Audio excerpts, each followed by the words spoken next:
তো বাচ্চারা সবাই শান্তিতে থাকবে। আচ্ছা স্যার, ওকে স্যার, বসে থাক। তো বাচ্চারা সবাই শান্তিতে থাকবে, কারণ এখন হেডমাস্টার আসছে। আর যদি কাউকে বলে আমি কিভাবে পড়াই, তোমরা তাহলে কি বলবে? অনেক বাজে পড়ায়। তাহলে তোমরা বলবে অনেক ভালো পড়ায়। তা না হলে এত মারবো তোমরা প্যান্টে মুতে দিবে। আসেন স্যার, আসেন।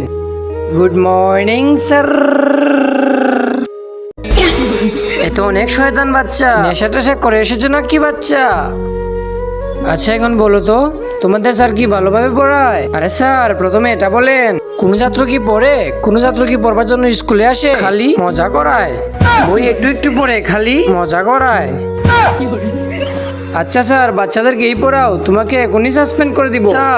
স্যার এরপরে এমন কিছু হয়েছিল যেটা দেখলে আপনিও হাসতে করে খাবেন। তার আগে এই বক্সের ভিতরে পৃথিবীর সবচেয়ে সুন্দর একটি ছবি আছে, সেটি দেখার জন্য ভিডিওকে লাইক করো এবং চ্যানেলটিকে সাবস্ক্রাইব করো। তাহলে আপনারা করে দিয়েছেন তো? তাহলে এই দেখেন, ছবিটিকে যারা সুন্দর মনে করেন তারাই ভিডিওকে লাইক করে এবং সাবস্ক্রাইব করে দিবেন। আর কমেন্টে আল্লাহর নামটি লিখে যাবে।